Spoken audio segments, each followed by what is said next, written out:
Hello, everybody. This is Sophia Mona Lisa of the Golden Ray Center and the Rose Wheel Mystery School. And I have a very interesting video journal for you today on our lunar eclipse that is happening in the sky in the sign of Taurus. This journal is going to be very different than any other kind of journal I've put together. So I hope that you will be as intrigued by what I have to share as I have been as it's been being revealed to me. So the subtitle of this video journal is Amazing Synchronicities and Lost Wisdom. And all of that, of course, has to do with our Taurus lunar eclipse that we are experiencing today. So the first thing that I want to bring into your awareness is that I did an entire video journal on the aspects of both the Ring of Fire solar eclipse that was on October 14th and today's lunar eclipse. So I'm not going to be going deep into the aspects of what's happening in the sky with these two eclipses. If you'd like to see that, I invite you to come over to Patreon. It's available on my Tier 1 membership, and you can see that there. And I think it's worthwhile because the truth of the matter is that all of the information I've been receiving this month has been evolving and expanding since I did this first Creative Energies for October video journal, where I really focused on those two eclipses. Now, the lost wisdom that I'm going to share with you was actually revealed to me right after we experienced this 15th strand of DNA activation. This activation is a part of the Venus synodic cycle. We are right now in the Leo divine royalty goddess journey for the Venus synodic cycle. We're in the first phase, which is known as the descent phase or the morning star phase. And this all happened right here at the third eye chakra. That's where the activation took place. We call that the portal of perception. That happened on October 10th. That's important to know because that was 4 days before the Ring of Fire solar eclipse. Okay, so the lost wisdom I received happened with this 15th strand of DNA activation, even prior to these eclipses. And I didn't understand at the time why I was being given that lost wisdom. And over the course of the month, it revealed itself to me up until about, I would say, Friday night, which was no, it wasn't Friday night. It was Thursday night, the 26th. So 2 days ago. 2 days ago. Hold on just a second. My slides have shifted on me. There we go. Hold on just a second. I'm going to pause this and fix it. Okay, and we're back. So 2 days ago, on Thursday, the 26th, I went to bed as usual at 10 o'clock in the evening, and I was still wide awake and didn't go to sleep until after 5 a.m. that morning. And during that time, I was receiving a lot of downloads around why I was given this lost wisdom at the 15th strand of DNA activation, and when and how I needed to reveal it, which of course is with this video journal. So what I'm going to do is I'm going to start here with this slide, which we're going to see throughout the presentation. And this slide is relevant to today's Taurus eclipse. Now, let me tell you that for the past 2 years, we have been having a series of 7 eclipses on this Taurus Scorpio axis, which is known as the path of intensity. It's called the path of intensity because it has to do with our Kundalini energy. And that's what the lost wisdom is all about. It's about this Kundalini energy, and I'm going to be giving it to you kind of in bits and pieces. But this is the timeline of all 7 eclipses that have happened over the past 2 years. And here we are right here today, October 28th, the lunar eclipse at 5 degrees of Taurus. Now, what you'll see here is I have included the name of the lost ancient star sign and the stars within it that were influencing each of these eclipses. If you've been following the the Galactic New Earth Project, with this Leo goddess journey, we've been including these ancient star signs as a part of activating our DNA strands from the 13th to the 33rd strand. And so I was guided to look back at what was going on here. And this is where the synchronicities come in. And I'm going to explain that in more detail. What you need to know is that eclipses come in pairs.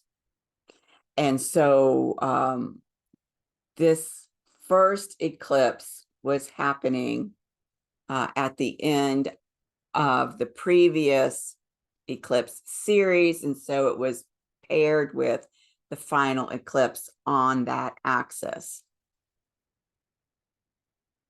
Today's eclipse, also at the end of this series, is paired with the Ring of Fire solar eclipse that happened on October 14th. And it's paired with an eclipse on the coming series, which is the Aries Libra eclipse series. That's the path of conscious equal partnership. What's interesting is that not only this final eclipse and also the previous one in May, both of them have been paired with the first 2 eclipses on this new eclipse series of conscious equal partnership. I'm going to speak to that more in a minute. The reason I'm explaining that to you is just to speak to the lower mind so that it can follow me. First, we're going to talk about this serpent constellation that was informing the very first eclipse on this axis. Then we will talk about the Andromeda and River of Night star constellations that were informing the next 2 eclipses in the series. You see that they were paired together. Then we will talk about the Bear Keeper and the Corona Borealis ancient signs. You will see that those were paired together. Okay, and I'll explain what this golden star means when we get there. So I just want you to kind of have a feel of how I'm intending to move you through this information so that your mind can sit back and relax and just listen to what I'm sharing. Okay, so let me put on my glasses here so that I can see some of my notes and keep myself on track. Now, the first thing that I want to speak to, and this has to do with the lost wisdom, is this serpent constellation that was informing the very first eclipse. The synchronicities that I'm going to be speaking to are the synchronicities in terms of the timings, the linear timings of each of these 7 eclipses, and how the ancient star that is informing them at their specific timing, which is all an unfolding of the divine plan, right? It's the cosmic dance that determines exactly when in our linear timeline all of this is happening, so that these events are being specifically informed by the themes of these ancient star signs that is a part of what's unfolding over this eclipse series. So let me just take a step back in case some of you aren't aware of why eclipses are so potent and so significant. The reason is because they help us to get realigned with our evolutionary pathway. They do this for humanity as a whole. Where is humanity as a whole evolving to? And when we get off track, bringing us back online to where it is that we're intending to be evolved towards. And it does this for us as individuals. Where are you as an individual, a soul that is an extension of source, desiring to evolve towards through this particular live stream? And so the eclipses also help you get back on track. They're often spoken of as being aligned with the lunar nodes, the north node, the south node, the north node of the moon. Specifically, we call that our cosmic GPS. It's showing us, right, what the end, where we're going on this route. Where are we going to, right? What's the destination? And so, you know, from using a GPS system in your car, if you get off the path from where the GPS is intending you to follow, it'll tell you, return to the route, return to the route. And that's what these eclipses do. They're what I call attunements rather than activations. Attunements, because not only are they returning you to your path, but at the same time, they are working you to expand or to raise your vibrational set point in terms of helping you get further along with that evolutionary expansion. I use evolutionary expansion a lot as a phrase. Most people in the spirituality field would know that as your ascension path, your ascension process. I try not to use ascension too much because I feel like it's one of those buzzwords that's kind of gotten watered down. But we are eternal, infinite beings that are ever evolving. And so that's why I use the word evolutionary expansion. Okay, so bringing it back to this very first event. And as I discuss these synchronicities, you're going to see the theme that has been unfolding through each of these ancient star signs, through each of these attunements over the past 2 years, through these 7 eclipses. The serpent, ancient star sign. So what do we know about the serpent? Well, what we know is that the story is that it is because of the serpent, right? Eve eating the apple that the serpent offered her. It's because of the serpent that humanity was thrown out of paradise, thrown out of the Garden of Eden, and supposedly, you know, they call this the fall, right? The fall of man. Also, supposedly it was at this time that suffering and death first came into the world of humanity on this planet because of this serpent. Well, let me tell you, that's a complete psyop. Because that's where the lost wisdom comes in. The patriarchy, otherwise known as the dark forces, intentionally usurped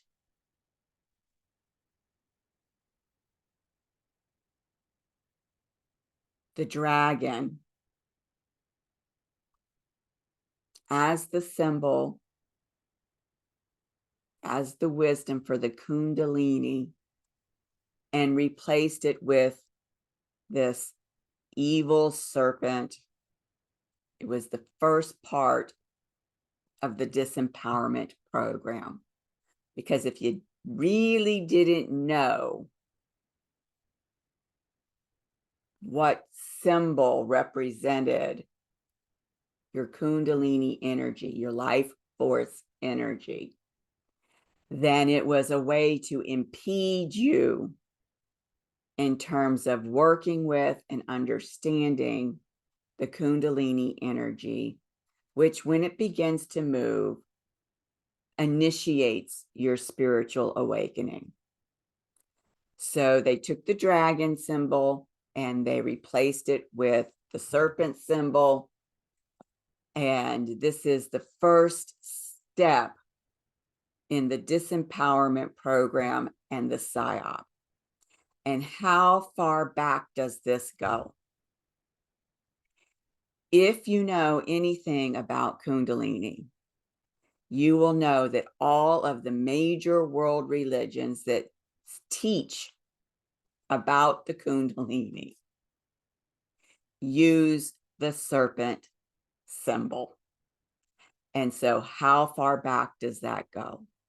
It goes way back, way, way back. And what we see is that these religions, in their mysticism, teaching about Kundalini as the snake that's coiled at the base of the spine, they even use this iconography that when the Kundalini rises and you have your spiritual awakening, they use the head of the cobra, the hood of the cobra, right, which is a serpent, to illustrate this liberation. Okay, this is a false image. This belief system has been keeping humanity from becoming fully empowered.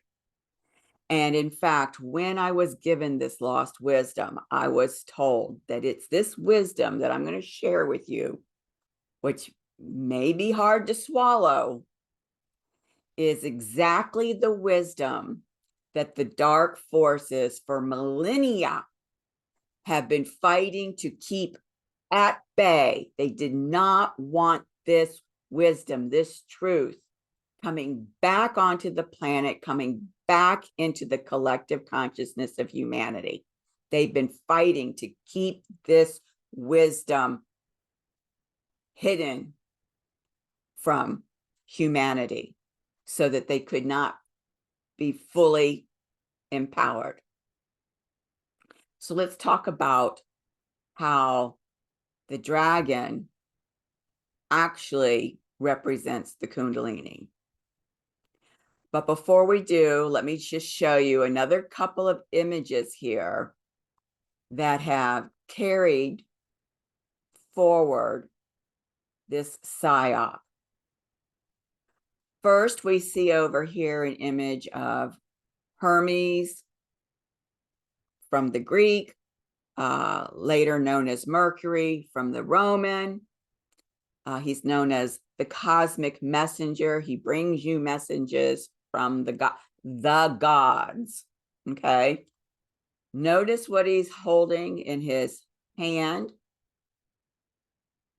It looks very much like, almost identical to the caduceus used by the medical industry. And what do they have crawling up the staff? 2 snakes. Now, in the ancient mystical schools, they will tell you that along the spine, this staff is known as the Sushumna, and that there are 2 electrical currents that wrap around the Sushumna, the Ida and the Pingala, and that when the snake at the root of at the base of the spine and the root chakra is activated, its energy flows up through these circuits up your spine, bringing you to a state of enlightenment. Okay. So let me show you how the psyop is continued through this iconography. First of all, they needed to create a messenger of the gods, right?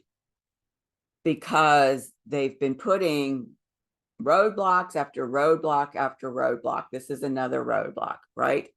You can't talk to God, source, on your own. Therefore, you must be saved by Christ / Yeshua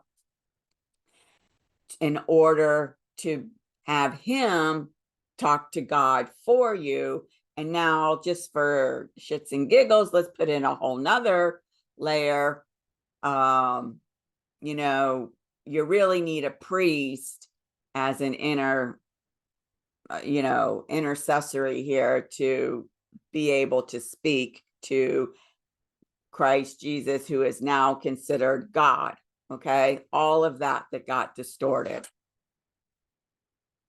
When you are fully spiritually awakened, fully in your own divine power, you don't need a messenger. You don't need can't remember the exact word, intercessory. There must be another word, but I can't think of it. Somebody to be like the gatekeeper, right? To speak to God on your behalf, because you're so lowly and unworthy that you can't speak directly to God.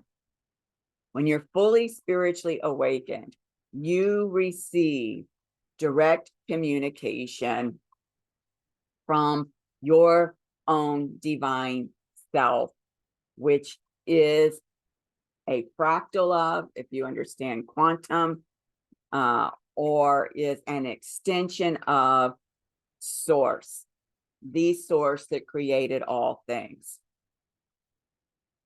So that's one part of the psyop here. You need somebody to act on your behalf. That's why the oracles were so popular, right? Because they gave you the messages from the gods. All right. Now, what this symbol really represents here, although it's been, as I said, distorted, is it represents the fact, well, first of all, it's supposed to represent your Kundalini, right? The movement of your Kundalini. But if you look at this dragon symbolism, as opposed to the serpent symbolism, what we see here in these wings is that these are the dragon wings. When the dragon rises as the Kundalini and opens his wings, those are the dragon wings.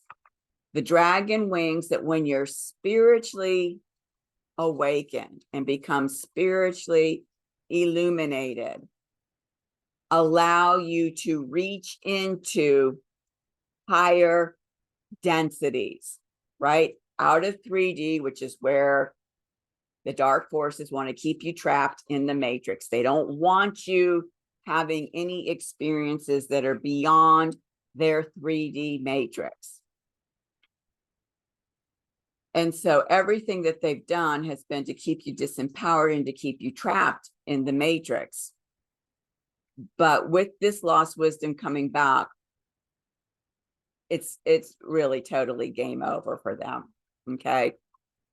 Because I as a fractal am a part of the collective consciousness of humanity. And so I've received this wisdom and I am sharing this wisdom with the collective consciousness. You are hearing this wisdom. You are a fractal of that collective consciousness. You also now are sharing it with the collective consciousness of humanity. And we know that things go like this once it reaches the collective consciousness. So this is one of the first ways that, they've distorted this information. Now, in terms of your Kundalini, let's talk about the tail of the dragon. Notice how the tail of the dragon is shaped like an anchor. And you could even liken it to, oops, sorry about that, meant to bring it down, to like an anchor, a ship's anchor, kind of shaped like that. And so what does this tail do? Well, what it does is it literally anchors you through your earth star chakra into what I call the heart of Gaia, into the core, the heart of this planet. Okay. That's what this does. More and more, you're going to be seeing images of dragons that don't have this kind of a tail. Okay, that's another part of the psyop. They're trying to remove the truth from you seeing it. Now let's talk about the fire.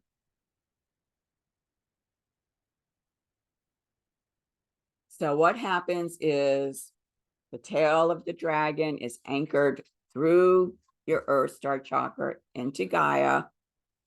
And then it becomes awakened and it rises, his wings spread, and then he breathes the fire. The way that we experience this, the way that I personally experienced it when I had my own Kundalini awakening, is that this fire pops right out of your third eye chakra, right? The pineal gland in the center of your brain is associated with this third eye. Boom, it's a light. It's like a light, like in the old Hollywood movies where they would be having a premiere of a movie and they'd have these big lights on the street that were streaming lights up into the sky. And, as far into the sky as you could see these lights going back and forth as a part of the premiere. That's what happens. It's like that kind of a light. Boom. It pops out of your third eye and your consciousness pops with it. And that's what the fire breath, fire breath, right? Because breath is a part of the prana, which is a part of the life force energy, does when you have that awakening. This, and you can see here in this image of this individual who's had a Kundalini awakening. Where is the light? Right here, third eye. This fire, unlike what they've tried to depict in movies and stories and stuff, does not scorch villages and burn people to death. No, this fire is a light of purification. It is a light of transmutation. It doesn't physically burn your flesh and scorch you or turn you to ash. Okay, that's a part of the psyop. Part of the psyop when they replaced the dragon as the symbol for the wisdom of Kundalini with the serpent, which then they had to of course, make evil, right, the cause of all suffering of mankind, they also had to do a disinformation campaign, so to speak, on the dragons who's were already in the consciousness of humanity. And so they had to spin the story, right? These are evil beings. They are mythical. They're not real. They're mythical. And you're a hero if you can slay the dragon. Why do they want humans to slay the dragon? Because they're cutting themselves off from their own Kundalini, from their own spiritual awakening, their own divine power, if they slay the dragon. This is all a part of this patriarchal dark force psyop that is millennia years old. Okay, they've been trying to keep this truth from coming back onto this planet. All right, so that starts the consciousness of what's going to be unfolding over these 7 eclipses. So now the next 2 eclipses, as I said, April and May last year, we've got Andromeda and the River of Night. Okay, well, if you look at the myth of Andromeda, this is a total patriarchal con job. Okay, it's about the slaying of the great goddess so that they could subjugate the feminine here on the planet. And of course, the sea monster, whom Poseidon sends to terrorize the king and queen, the parents of Andromeda, and their village and the people in it, is nothing more than the shadow side of what the patriarchy has done in terms of slaying the great goddess and subjugating the feminine. Because the great goddess is represented by the ocean, the source of all life.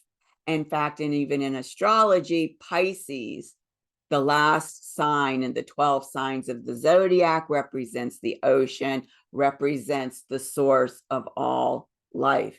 So the sea monster here is the shadow side, their shadow side, patriarchy's shadow side of having slayed the great goddess. And so what do? They tell them, you've got to chain your daughter, the princess Andromeda, to this craggy rock naked so that she can be offered up to the sea goddess, sea serpent again, right? Sea serpent to quell the wrath of the sea serpent. So this is total patriarchy. But then what happens is Perseus, who has allegedly just killed Medusa and has her head, right, that turns people to stone, shows up in the sky and sees Andromeda naked, chained to the rock as the offering for the sea serpent, and decides to slay the sea serpent, right? Slay it, right? Don't deal with the shadow, push it down, keep it hidden. And they fall in love, and now they're going to get married. Okay, they're at the wedding, and what happens is Andromeda's uncle shows up at the wedding.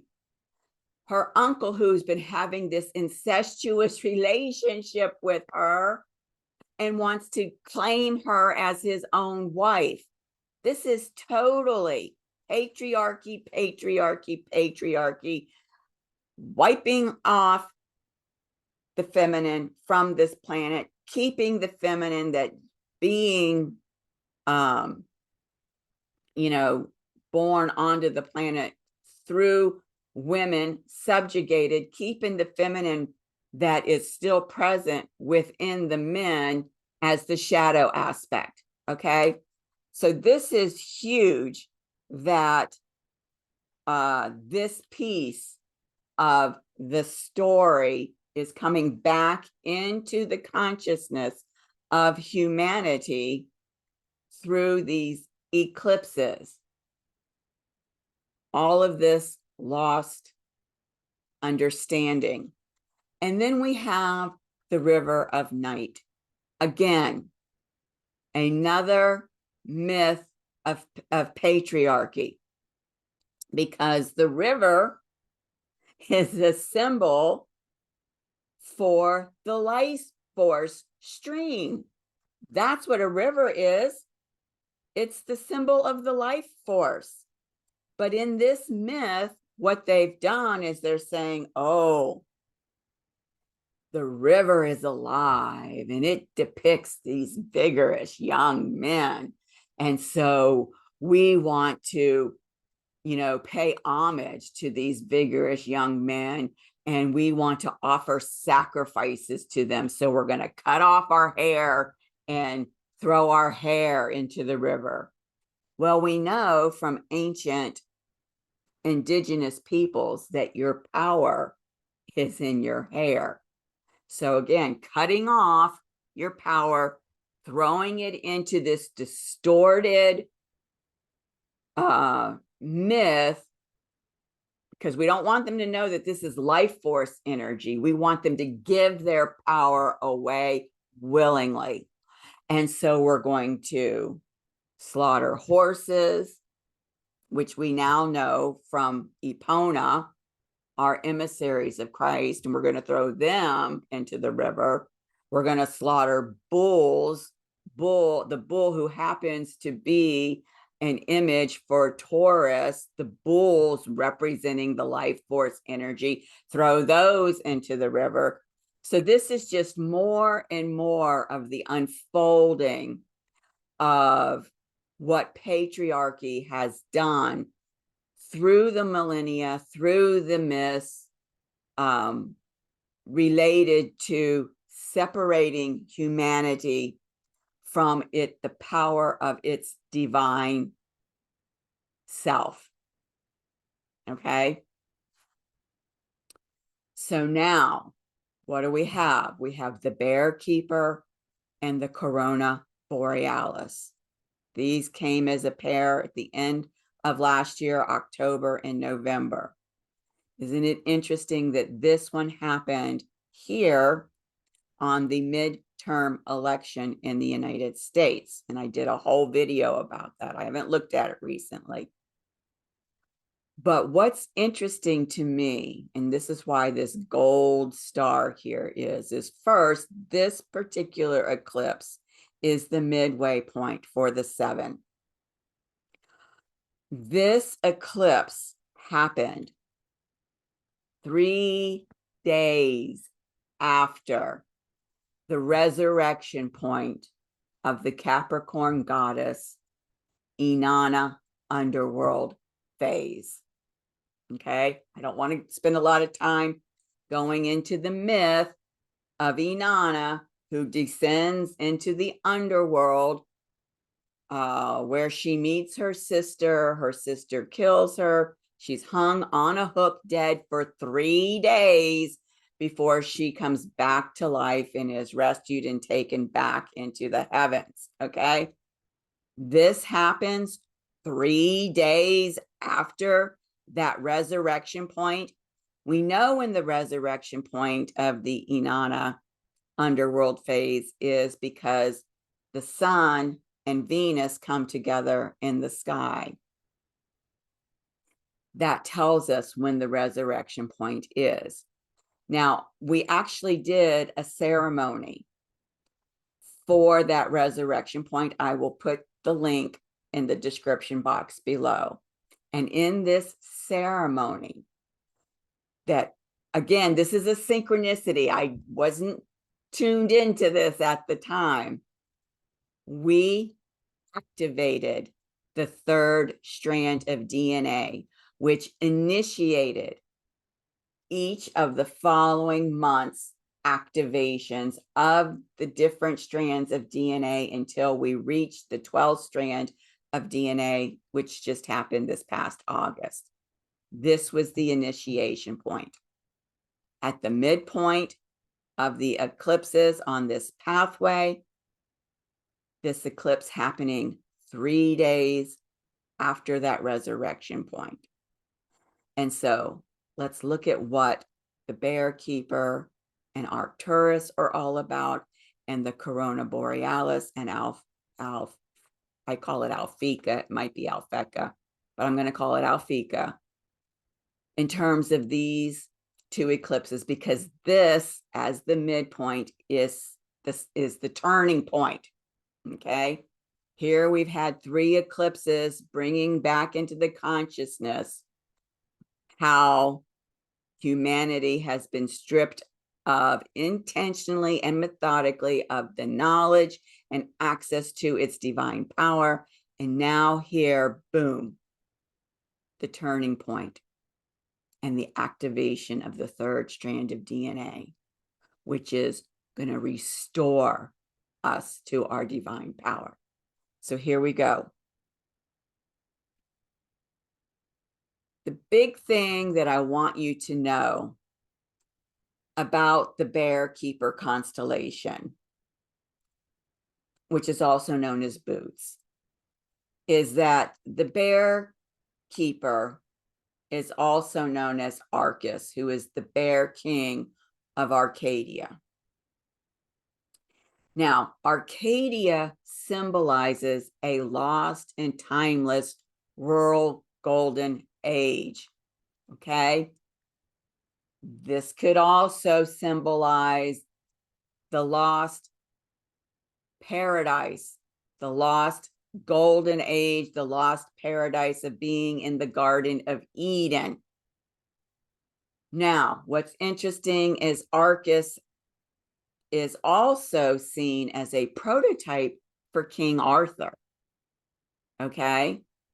And we know with King Arthur, we had Camelot. We know here in the United States, in the early 60s, the Kennedy administration was identified as the return of Camelot, the return of this golden age, right? The golden age being represented by Camelot. All right. So already this consciousness of we're going to shift out of the patriarchal matrix and we're going to evolve back towards being in this golden age era. All right. Now let's look at Arcturus here. This is what the Bear Keeper constellation looks like in the sky.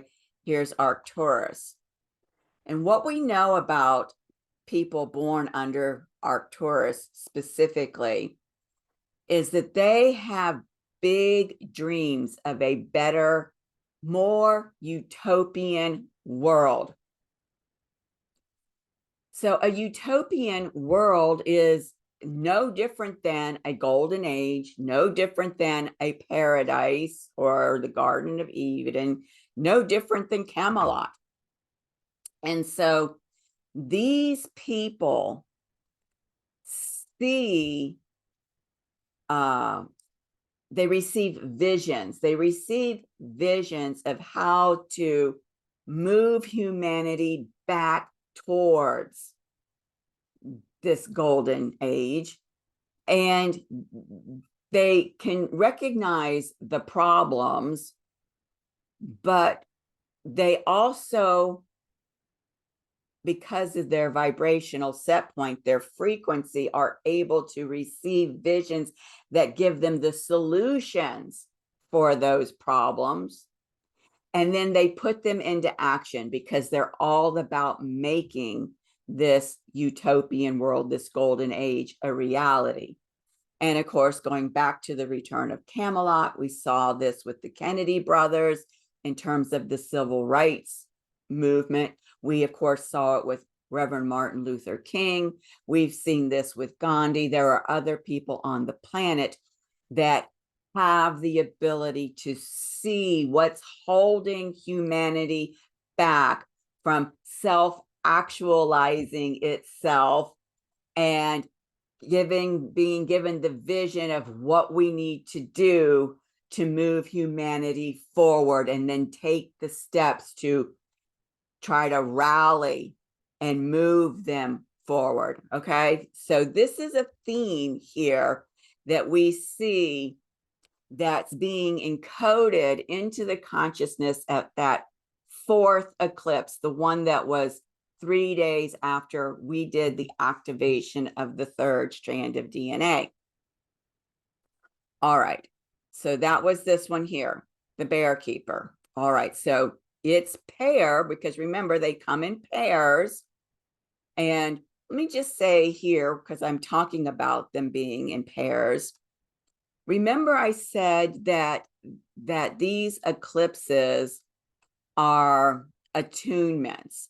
And the fact that they come in pairs, you could see it like two pillars, like you are being moved, shifted through the frequencies and the consciousness fields of those two pillars to get you back on track with where it is that you're supposed to be focused in terms of your sacred work, what I call sadhana, your spiritual practice towards what it is that you intend to do to evolve yourself. Okay. So let's look at the Corona Borealis and what happened and the influences that it brought in at that US midterm election last year. Okay. So here is what the Corona Borealis looks like in the sky as a constellation. It's also known as the Northern Crown, more specifically, the Northern Crown of Ariadne. Here is the star, Alphega. All right. I've put a lot of information up here. You can pause and read it yourself. I'm not going to read it word by word, but what I want you to be aware of is I've got two different myths here. I've got this Greek myth and I've got this Welsh myth. And even though they're coming from two cultures, they're sharing essentially the same thing. So what we discover is that Ariadne is the half sister of the Minotaur. If you don't know the myth about the Minotaur, it's half bull, half human, and it's trapped in this labyrinth, right? Well, the bull, as I said before, represents our life force energy. And this bull, the Minotaur, that's been trapped within this maze, this labyrinth, this matrix, right, has become a thing of darkness because it has been hidden from the light. This is what the dark forces have done to humanity by cutting them off from their own Kundalini energy, made them half man, half animal, hid them in this matrix where they are not able to see the light, and so becoming a thing of darkness, which we see on the news through all of the human atrocities that are being committed, man's inhumanity to man. Okay. And so what happens is that Ariadne assists Theseus, whom she loves, to help him kill the Minotaur, and thereby freeing the life force from the darkness back into the light. And So this is really a story of the Kundalini awakening and the spiritual awakening that results from that Kundalini awakening. Now, in the Welsh myth, Ariadne is called Arianrhod. I don't speak Welsh. I'm not sure how to pronounce that. But what's interesting is that the Welsh name means the most holy.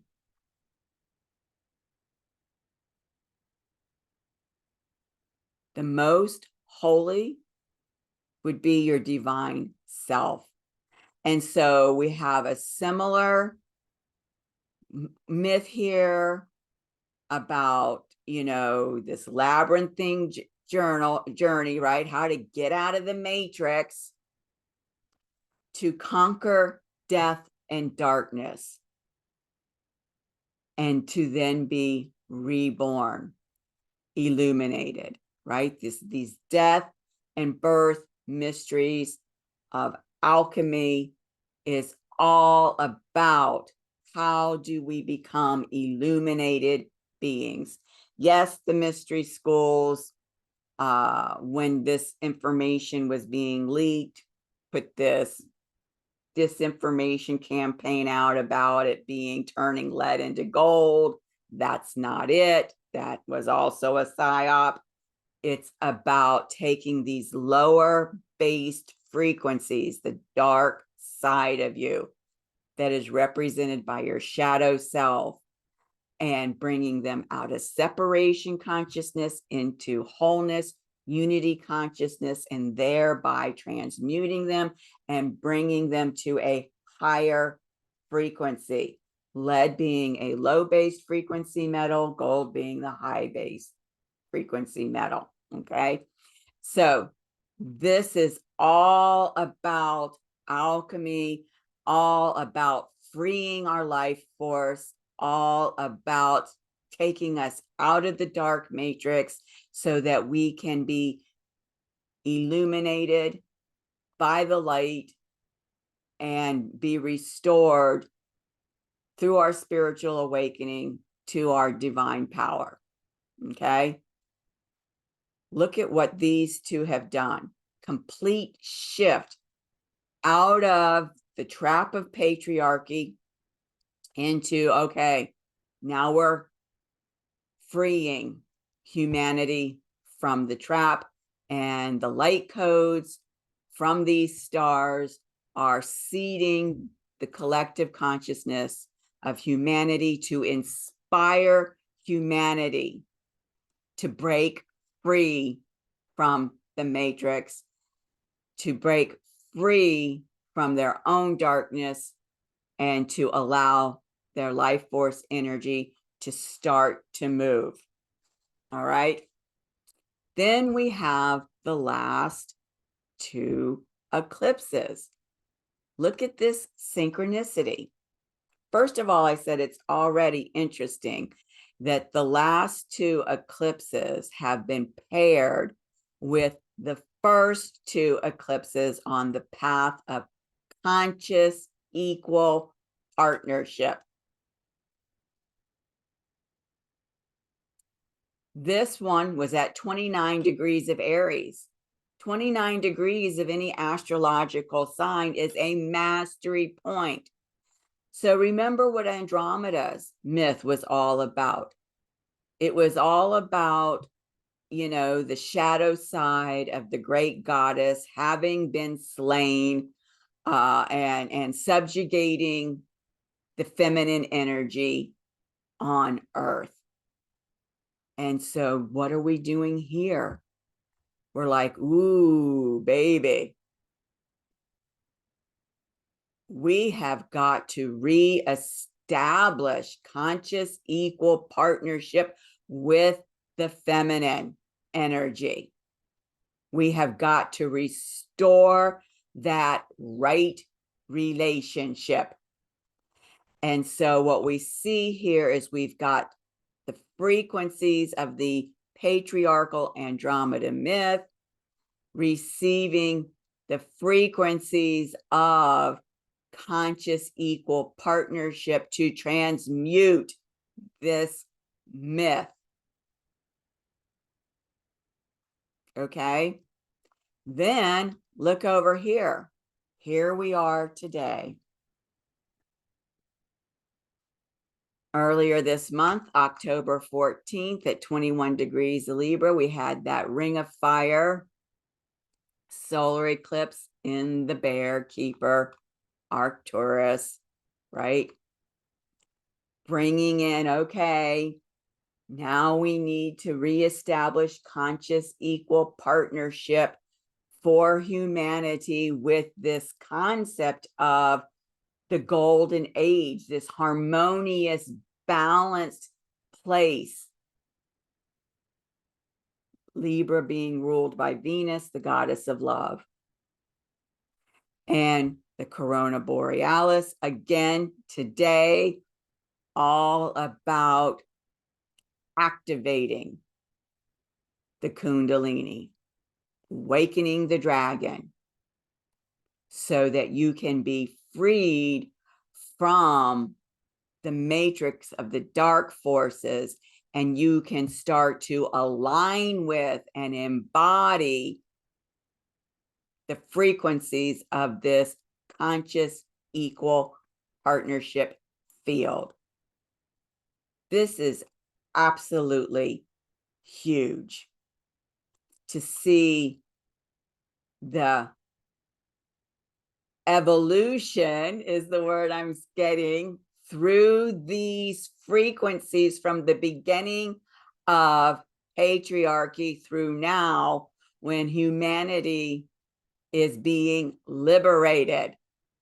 And we will be liberated not by white hats or Trump or whoever it is that you think that's coming to save the day, the galactics. We are going to be liberated by ourselves, within ourselves, through the awakening of our own Kundalini and reestablishing our connection with our divine self, with our Christ self, right? This isn't about the second coming of Jesus showing up as a man on the planet to save us. This is about the second coming of Christ as the Sophia emerging through humanity as we have this spiritual awakening and come into conscious equal partnership with our Christ heart and our Christ itself, which is the sacred union of Christ and his beloved Sophia, divine will and divine wisdom.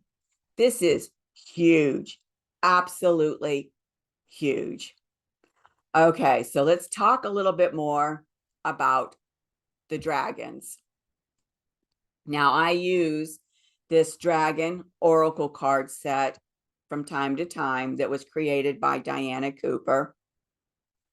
And she tells us the dragons are waiting to support you in your life, assist your spiritual growth, and illuminate your ascension path. That's essentially what a Kundalini awakening does. Okay. She goes on to say that dragons are beautiful, wise, open-hearted, etheric beings of the angelic realms who are sent here by Source to assist us. So I chose to draw a dragon card for today's Taurus lunar eclipse. And I love the card that came forward. This is the card. Unfortunately, the image doesn't really give you the vibrancy of the colors that are on the card, but this is what's known as the royal blue and gold dragon. This dragon strengthens you to stand in your power with wisdom, and it's here to awaken, to help you to awaken to your own majesty. So I took some excerpts out of her little booklet just to give you some highlights about this card. And she tells us that royal blue and gold are the colors of majesty, dignity, and illumined achievement, right? What is the Kundalini awakening all about? It's about the illumination of your spiritual awakening. Royal blue and gold dragons carry these qualities and prompt us to stand in our magnificence, and true power, right? Helping us through this final eclipse to have this breach that has been created within us, within humanity, where we were intentionally and methodically separated from our true power, which of course is our divine self, our divinity. This dragon is helping us to stand in our true power. This is a 5th dimensional dragon. And what I love about her cards is that she has dragons from the 3rd density all the way up to the 9th density in her deck.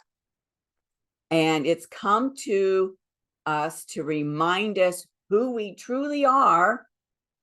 Who we truly are. We are divine beings having a human experience. We are not slaves to the dark forces in their matrix. And it's come to us to breathe light. What did I say about the fire breath? It's the breath that has the light, that has the prana, that keeps the life force within us going. So he's breathing light into our energy fields to reawaken our ancient gifts. Now, some of the guidance for this card that I drew for today's eclipse, this royal blue and gold dragon is breathing courage, support, and dignity into you so that you can wear your cloak of power and wisdom with pride. You know, I think of the Harry Potter movie where Harry was given his invisibility cloak.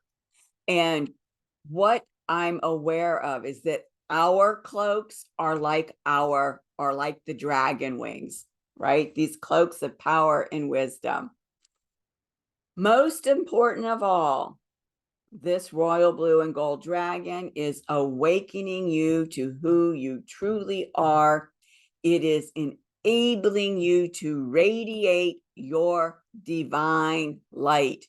Your divine light, which is right here in your heart center, which is your spark of the divine, which is your inner sacred flame, which is your inner Christo Sophia. This is huge, beyond words in terms of what this last eclipse, this 7th eclipse of this series of 2 years of eclipses, is attuning us to. Okay. Now, you know, in the mystery schools, we talk about as above, so below. So we've got the dragons in the as above and the etheric angelic realms. And what do we have here on earth in the so below? We have dragonflies. And I love this dragonfly shamanic medicine because it very much mirrors what we know about the dragons being the true authentic symbol carrying the codes of the wisdom of our Kundalini energy. Okay. So dragonflies exist between 2 realms. This is very shamanic, where you're able to move back and forth between realms. Okay. They mature in water. And I love that they said that when the dragonflies are in water, they're in this nymph-like state. The reason I love this is because it's another synchronicity that coincides back with the myth about Andromeda. Because the whole reason that Poseidon sent the sea monster is because Andromeda's mother, the queen, Cassiopeia, in her vanity was saying that she was more beautiful than all the water nymphs. So they got all head up and went and complained to Poseidon, and he sends the sea monster. So what is synchronicity? That dragonflies start their life cycle in a nymph-like state in the water. And then they go through a magical metamorphosis process, just like butterflies go through their own magical metamorphosis process. And this speaks to the alchemy, the transformation, the transmutation that is leading to our enlightenment.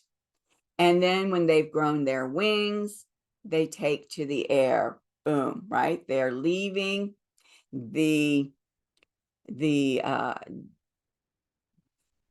earthbound existence in the water, and they're taking flight. They're taking to the air element, which is, of course, what happens with our spiritual awakening. We too take flight in our consciousness. Air is the element that has to do with consciousness, just so you can see how I'm tying that together.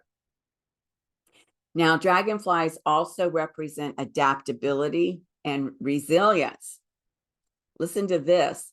The oldest discovered fossils of very large dragonfly relatives are estimated to be over 300 million years old, older than the dinosaurs.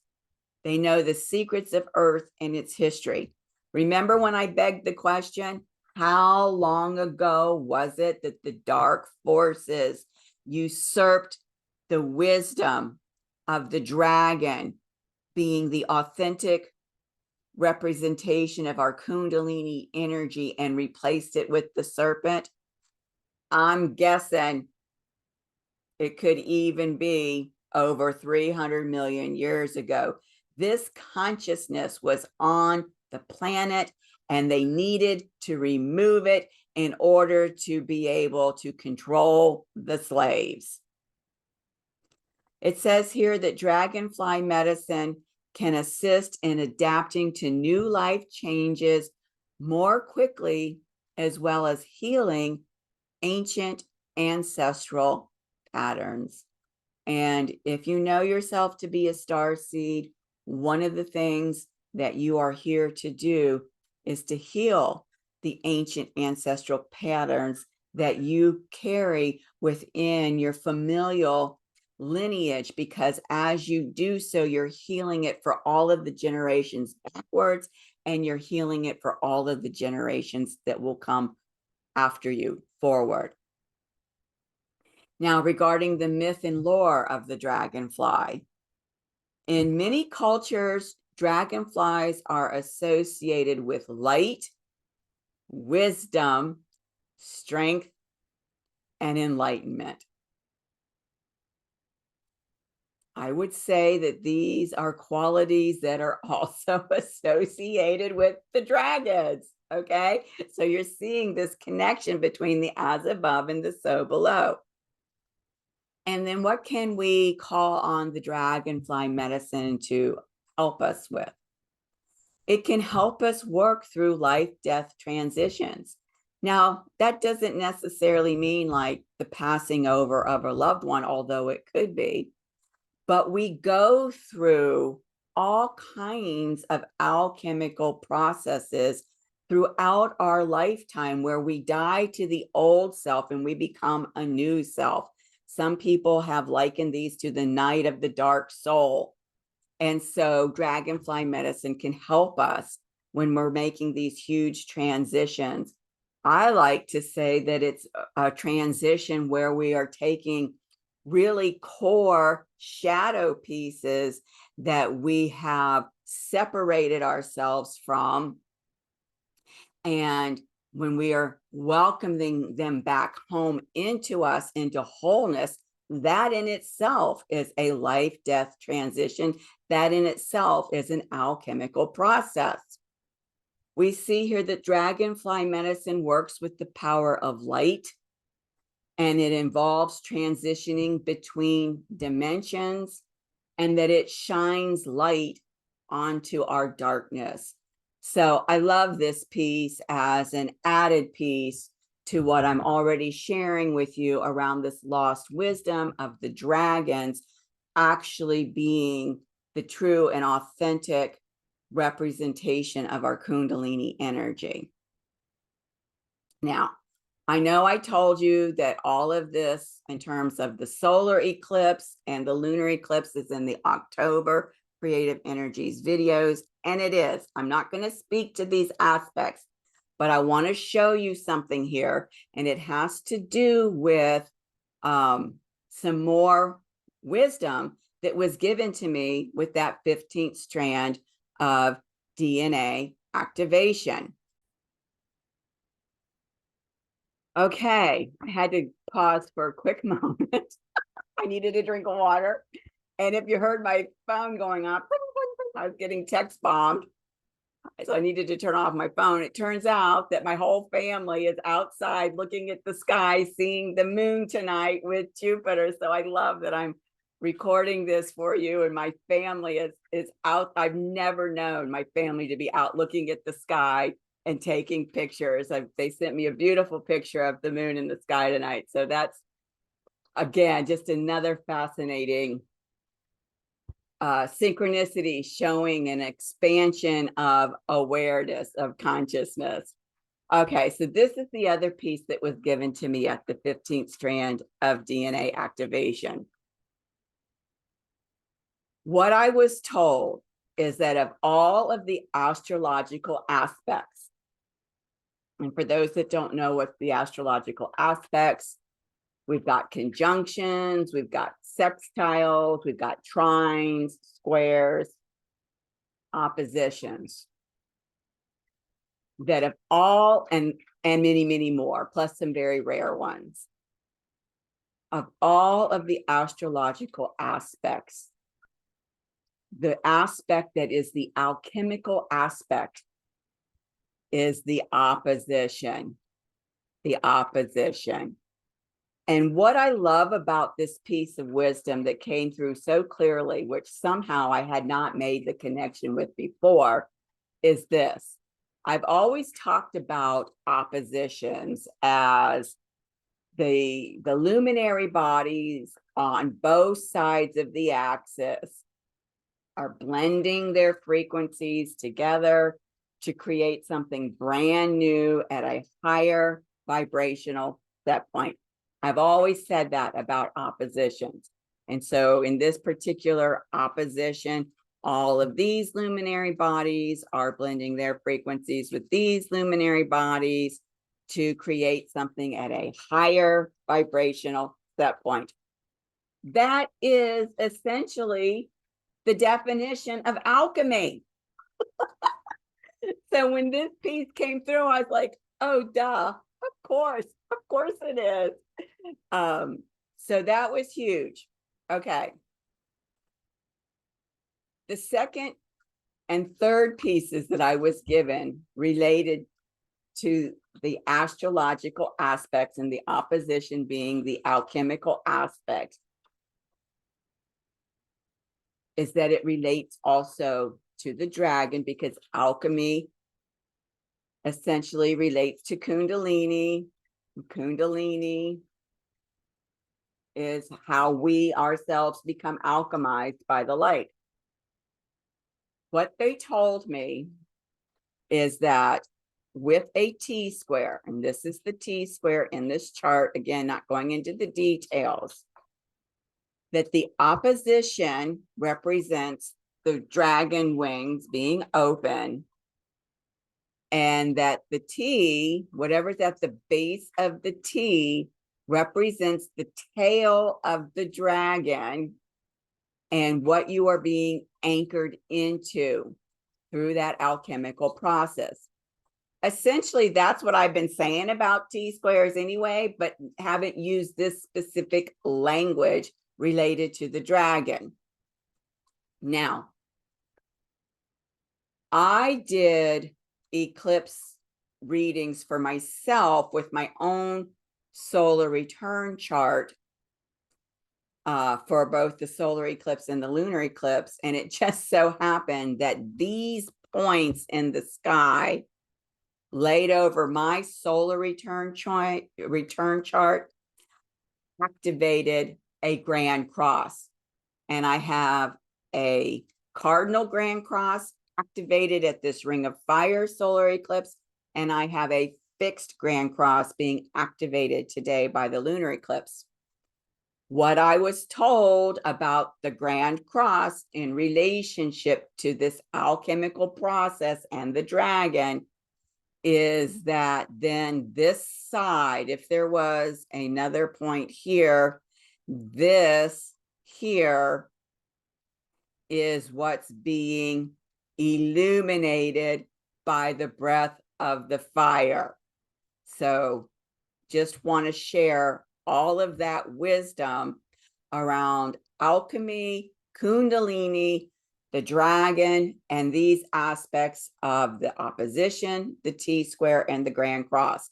That's all new information that I was given by the Sophia, Cosmic Sophia, related to what's been unfolding this month around these eclipses. And you can see, in fact, there's two oppositions at the solar eclipse, and there is an opposition just by virtue of the fact that it is a lunar eclipse as well. Highly alchemical events. Now, one other piece that I'm going to share here for those of you that got the eclipse readings done with me, because this is new since I did your readings. And you know how it is with me. When it comes, it comes. Every time I look at something, something new comes through. So I talked to you about this very bizarro grand trine where I said we see this bridge here from like water to air. Right here, we've got the Magdalene in Aquarius and the Cosmic Sophia in Libra, air. But the Magdalene is conjunct Saturnia in water within a couple of degrees. And so that's also trining Epona over here in water. This very bizarre grand trine that's like a water air grand trine. And it didn't make sense to me what was really going on with it. But what I can clearly see now is that this is the dragonfly medicine. Remember, dragonflies start as nymphs in the water element, and then they get transmuted through the alchemical metamorphosis process and get their wings, and they take flight to the air. This whole grand trine, this whole, is it water, is it air, grand trine is all about the dragonfly medicine. So I love that piece and wanted to share that with those of you watching it that had these eclipse readings done with me this month. Okay, speaking of eclipse readings, I highly recommend eclipse readings, and I highly recommend solar return readings if you do no other readings. And this is why. The solar return reading is going to give you your evolutionary pathway, your ascension path from where you are at your birthday to the following birthday, so that you can see how you're being evolved over the next year. Eclipse readings are important because they're attunements, attuning you and showing you where in that ascension path you're being attuned so that you can work on and keep your focus on that part of where it is that you're being evolved. So I do have a special eclipse reading offer. My regular readings are $180. but I do have this special price for my patrons. The price of $135. So, that's a $45 reduction. That's a really good savings. And I would tell you that this reading does look at both the solar eclipse and the lunar eclipse, because as I said, they come in pairs. And so you need to look at them in pairs to see how you're being attuned through the entire process. The reading is about 50 to 60 minutes long. Sometimes it does go over, but I try to keep it to at least 60 minutes, no more, but sometimes it goes over. You will be given a recording of the reading. I make slides for you, just like all of these journals. I make slides for your reading. You'll get the copies of the slides, and then your own solar return chart that is tweaked to involve the stars of the constellations that are informing these two eclipses. You get that as well. So I want you to be aware that the eclipse window is 6 months long. So what's happening now in October is going to be unfolding between now and April of 2025. So there's going to be massive, and I mean massive, spiritual awakening happening within humanity at this time. A lot of significant Kundalini activations occurring. Okay. Now, just because I'm a busy person and I've got a lot of irons in the fire, I'm just put this expiration date on the offer because I need to bring this window to a close as I'm moving forward, working on other things. So this patron's special price of $135 expires at the end of next month on November 30th. Now, if you're not a patron and you want to get this eclipse reading, become a patron for $11, and then you can get this reading price of $135. It's still a good savings off of my full reading price. And if you'd like to schedule your reading, you can email me. My email address is Sophia with a F, not a PH, an F, Sophia Mona Lisa 79 at gmail.com. So that was a lot of information to share with you on that lost wisdom and the synchronicities over these 2 years of these 7 eclipses as I perceive them to be.